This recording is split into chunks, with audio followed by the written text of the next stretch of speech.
Hey guys, Robert and Ingrid here, and we're about to go see Black Adam. Woo!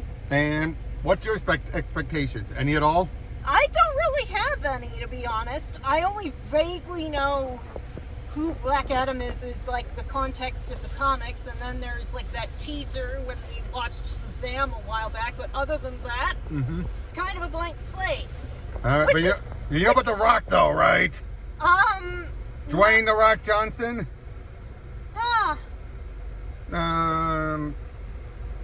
The Scorpion King from the Mummy movies. Have you seen the Jumanji movies? Not the Robin Williams one, but the other ones. Not in fall. Darn it. Now, what the heck? You'll get the experience. Oh no, wait. He was Crypto in League of Super Pets. Oh yeah. Or League of Super Pets. Oh, and he was the other dog at the end credit was Black Adam. Oh yeah. He's an anti-hero. That one. Oh yeah.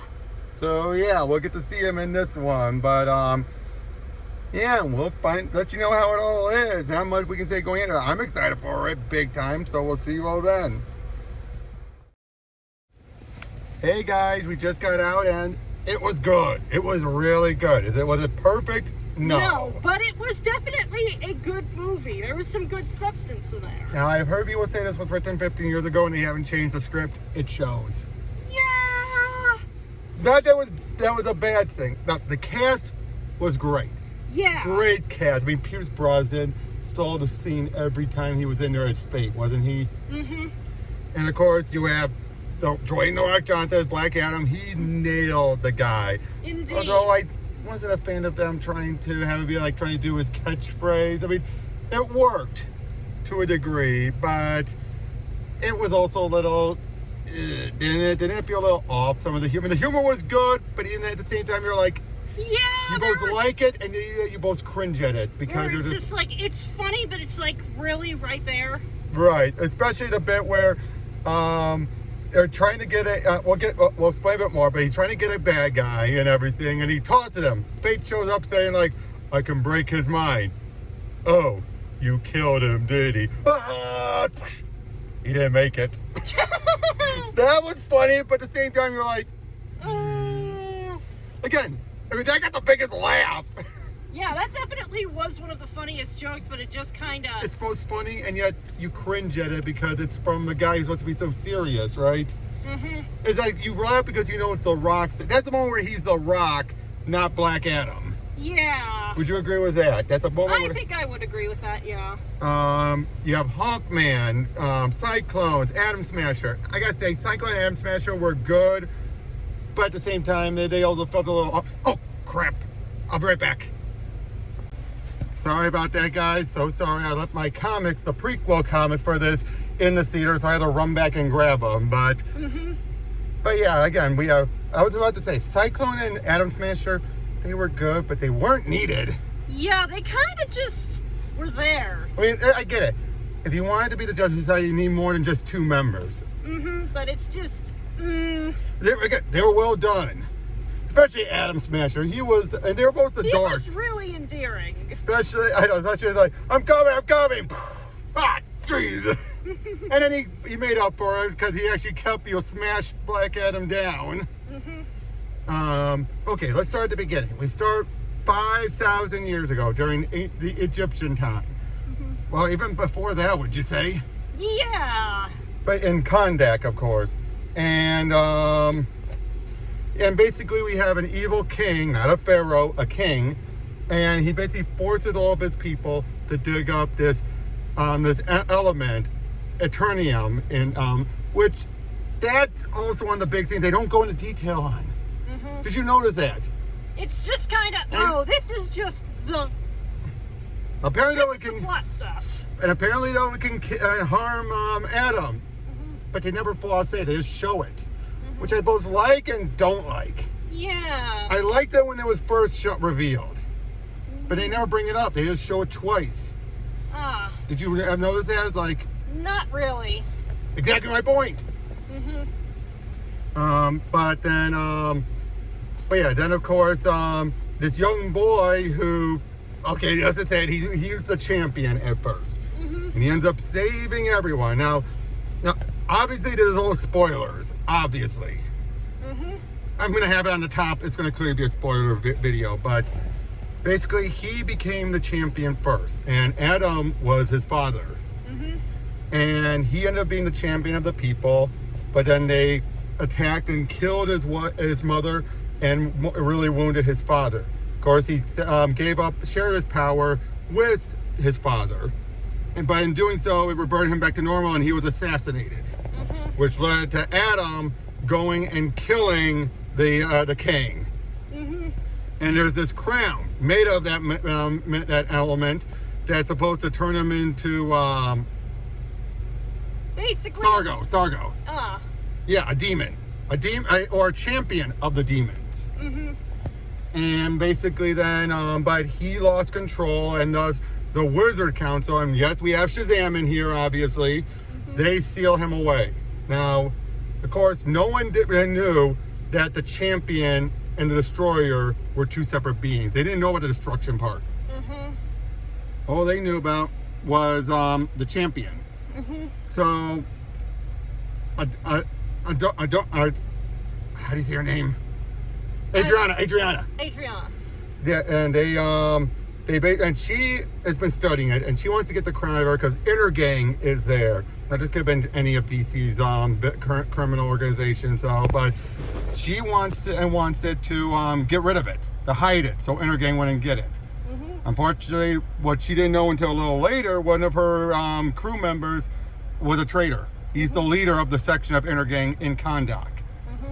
And eventually this leads to, she's surrounded, her life's in danger, so she releases Adam, thinking he's the champion. And thinking that was just his, where he was put to rest. He wakes up, saves her, kills off all the bad guys. I'd say it was a great intro. It was. But a weak face reveal, because his face reveal was just right when he was in the sky and the choppers were there. It's like, really? But now the action in this movie is great. It is. It is very good action. And when The Rock is doing it, it's really good. Now, clearly he's speaking English because of the powers given to him. Yeah. And it's not made clear until later on when he gives it up and he's back to speaking Kahndaqian, ancient Kahndaqian, Egyptian, whatever.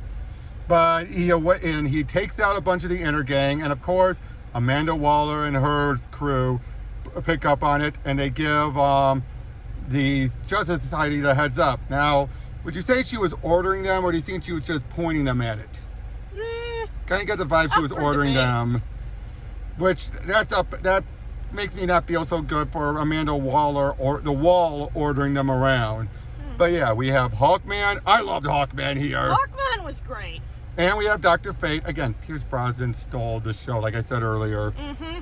And like I said, we have Cyclone and Smasher. But yeah, they go there, and clearly, because people in Kahndaq know Teth Adam as their champion, they celebrate when he's fighting them. Oh, but yeah, we have also Adriana's son, Amon, who was annoying as all shit at the start. Yeah. The kid was a brat. The kid rattled on too much. I'm sorry. That was the weakest part, was Amon at the beginning. He got better. Would you agree with that? He got better. I would definitely agree with that, but you could have trimmed the fat a lot on especially at the beginning, where it's just like, oh, then it's like, oh, you need a catchphrase. Like, why would I need a catchphrase? I mean, it was a good catchphrase, but at the same time, and it led to a 3-part gag of him trying to do it where it's like, tell them the black man sent you. Yeah, but you say that after them. Tell them the black man, and then he finally does at the end. And then it started like, Teth Adam's too old-fashioned. What do we call you? Things like that. It's just like, that was the biggest cringe. But again, it didn't take up the whole movie. I would say this. The best parts were Adam, of course, and the Justice Society. Would you agree with that? I would agree with that. Because the Justice Society, they work well off each other. And again, they were some of the highlights in this movie. It's, again, especially Brosnan. You just knew they had this old weariness that worked. Now eventually then, the head of Ishmael, the head of Kahndaq, turns out we find, inner gang, we find out that he is a descendant of the king, the last known descendant. Because basically you have a bunch of keep away with the ring. And with the, not the ring, the crown. And eventually they have it, but they kidnap Amon. Which leads to the bit of them trying to save him, but they don't do well there. And then eventually they, yeah, the plot is a bit of a mess. Now that I think about it. It was like... Now that I'm trying to explain it, it's coming off messy, isn't it? Yeah, it was definitely hard to tell where things were going, but like not in a good way. It was like, it definitely feels like a lot of that could have been tightened up. Yes, it's an in the moment feeling with this movie. But a lot of it goes in circles a lot of times. But eventually then Ishmael, we find out that he knew what the real inscription was. They were trying to think of like, life it leads to death. No shit. But it turns out the actual phrase was, death leads to life, and so he was trying to get himself killed. So he can... Specifically by Black Adam with the power of the champions to judge, so he could get sent to the demons and then become their champion. Exactly. Now throughout all this, we also find out that fate has precognition. So he knows that someone's going to die, and we're told it's what to be Hawkman. And eventually, but then after he becomes Sabbac, and Ishmael becomes Sabbac, and he comes. Oh, rephrase that. They think they stopped Ishmael. They think they've won. So Adam turns himself in, which I liked, because he reveals the truth about his history, and yeah, he's weary. He's weary. He's just like, these powers do me no good. Yeah, and he's got a literal case of imposter syndrome, because it's like, yeah, I wasn't the chosen one. My son was. And all these things I've done is bring me nothing but pain and harm to those around me. Because even Amon got hurt thanks to Adam. But then they are, but yeah, it's a Sabbac attacks, and people kept going to the CGI mess.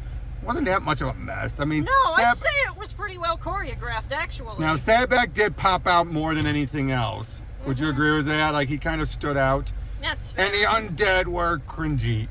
Yeah. But it was done so they can have the people of Kahndaq actually have a chance of winning, of fighting back. But it was pointless, that part. Wouldn't you agree?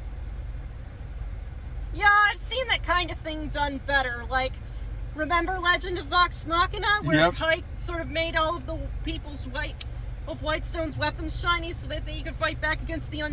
Because they were repressed for so long. Here, if they were dealing with inner gang, that'd be one thing. But these undead,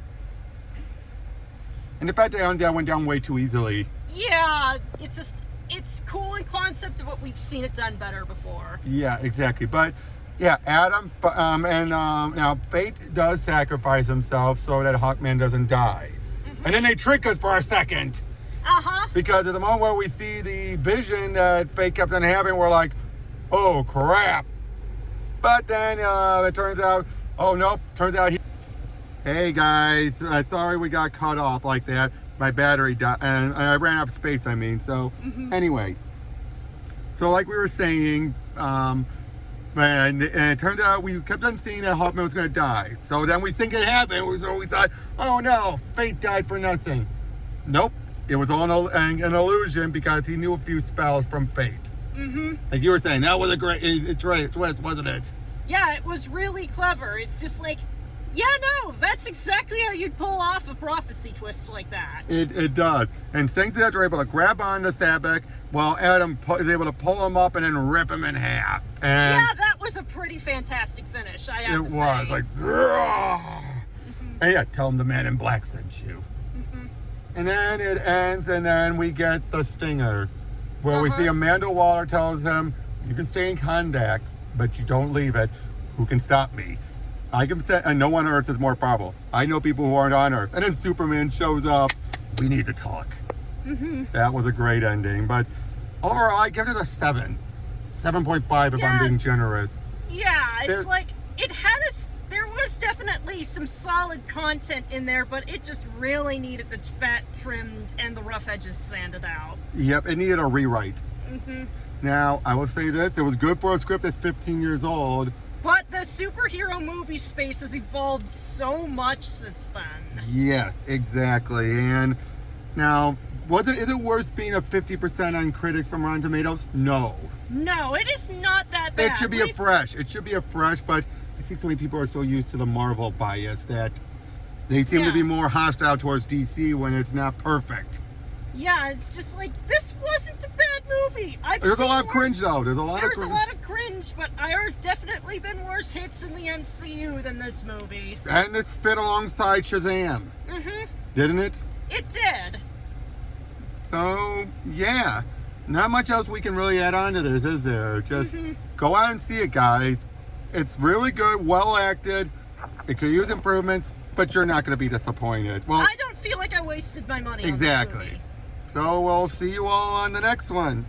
Take care.